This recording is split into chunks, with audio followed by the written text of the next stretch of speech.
obliterates the USA's secret Mideast strategy. The primary Anglo-American strategy in the Middle East was just destroyed. By State of the Nation 2012.com. In case you haven't noticed, something quite extraordinary and magical just happened in the Middle East. Russia's military has not only turned the tide in Syria. In just a few days' time, President Putin has decisively subverted a long-standing Anglo-American scheme to create the Greater Israel.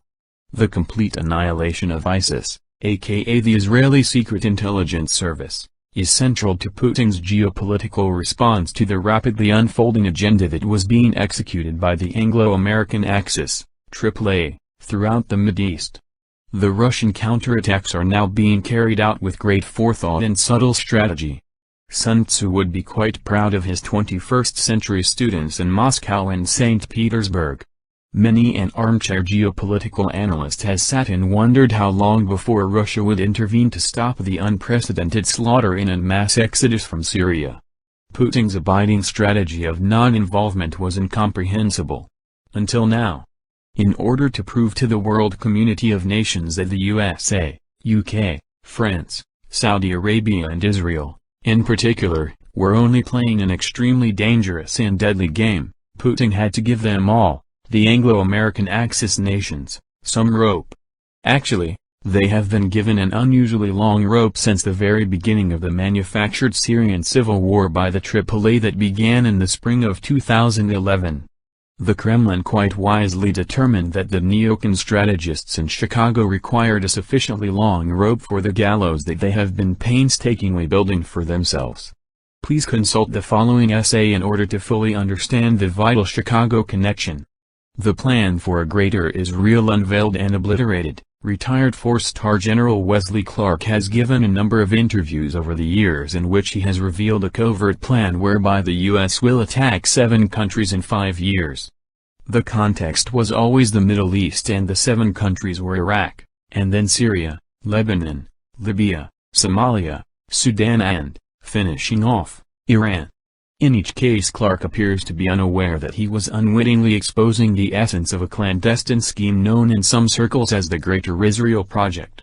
Hence, because of his rather indiscreet and cavalier public sharing of this highly classified information, he was removed from his leadership positions and eventually forced to resign from the U.S. Army. What follows is General Clark's stunning revelation word for word, so I came back to see him a few weeks later. And by that time we were bombing in Afghanistan. I said, "Are we still going to war with Iraq?"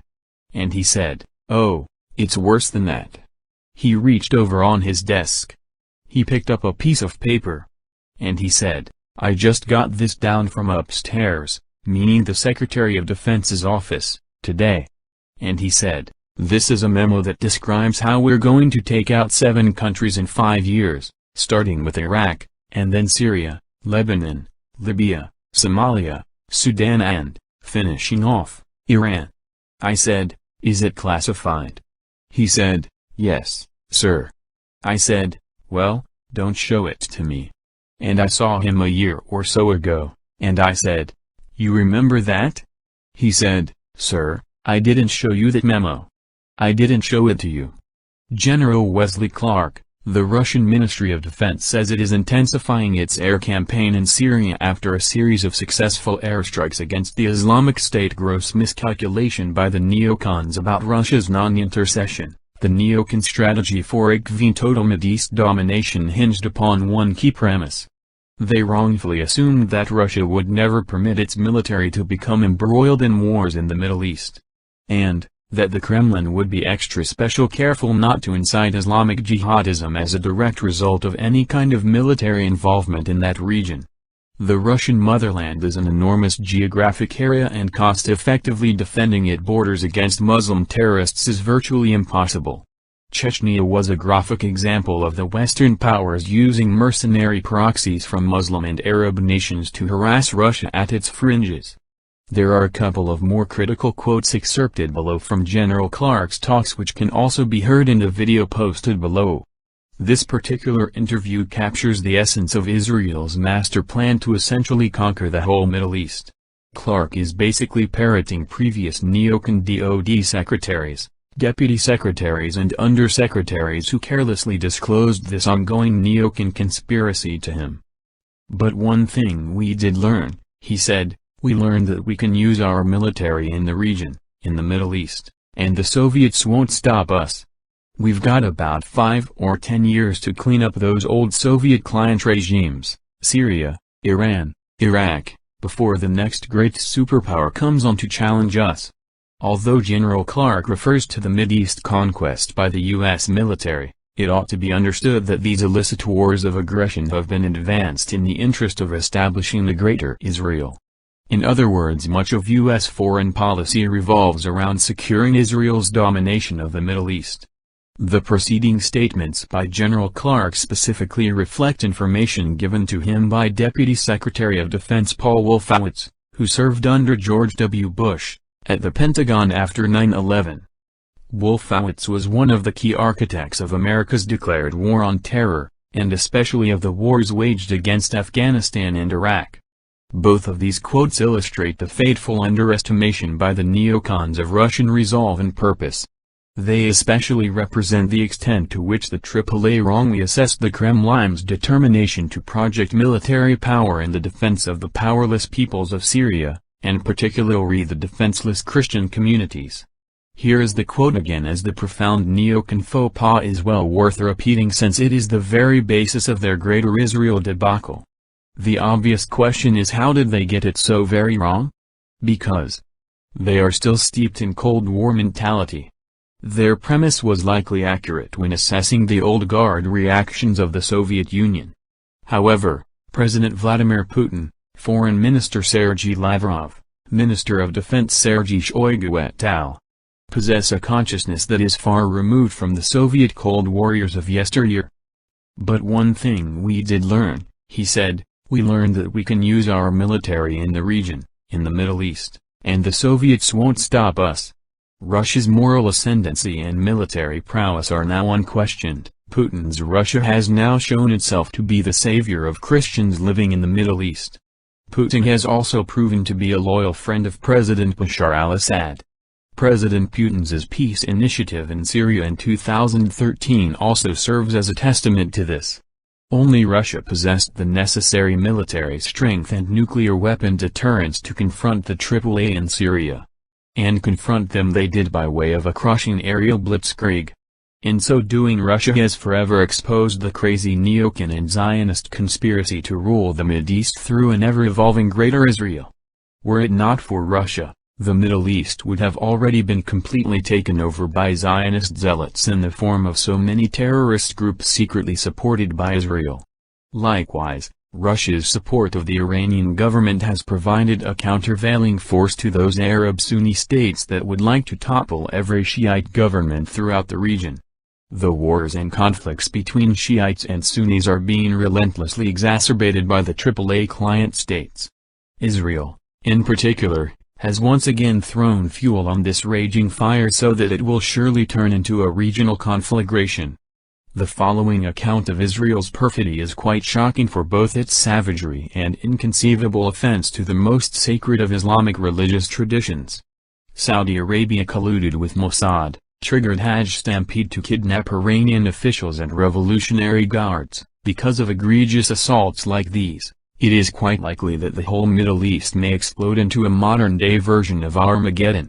Much of the region has already been transformed into a dystopian, post-apocalyptic wasteland by the AAA and its many mercenary proxies and controlled terrorist groups. Truly, the exceedingly misguided Zio-Anglo-American strategy to fabricate a Greater Israel has certainly set the world up for the Great Tribulation. After all, it has often been predicted that, as the Middle East goes, so goes the rest of the world. Putin's Russia has forever outed the Greater Israel conspiracy. Now that this cat is out of the bag, it can never be put back in. No matter how Israel tries to spin its nefarious plot to take over the Middle East, their creation and covert support of ISIS has been revealed for all to see. Russia's bombing of ISIL back into the Stone Age has shown just how fraudulent the US-led coalition has been since its very inception. The American and French airstrikes never even touched these military positions over many months of sorties. Israel never even felt it was necessary to provide the fake coalition with contempt cover until the Russian bombardment recently commenced.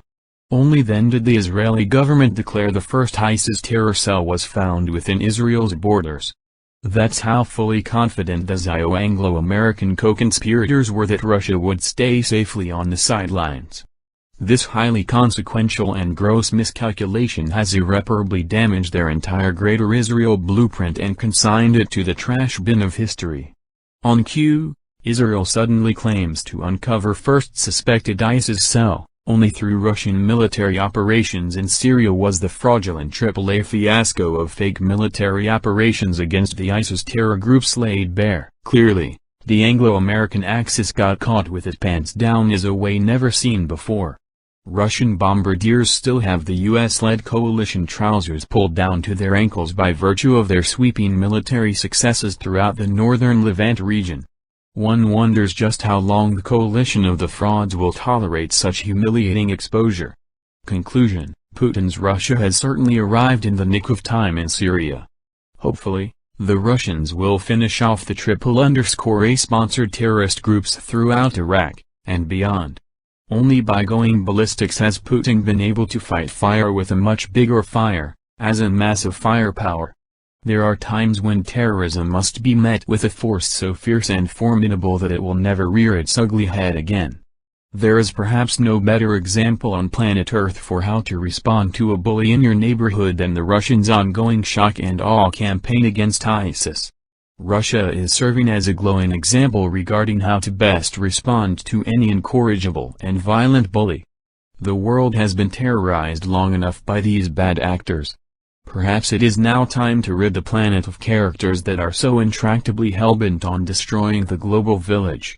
If ever there was a righteous leader and strong nation which was capable of such a courageous feat, Putin's Russia is it.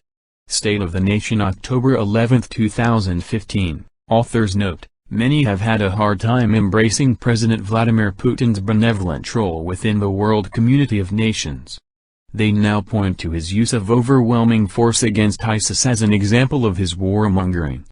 This type of obvious propaganda has been disseminated by the Zio-Anglo-American strategists whose plans for a greater Israel have been thoroughly annihilated.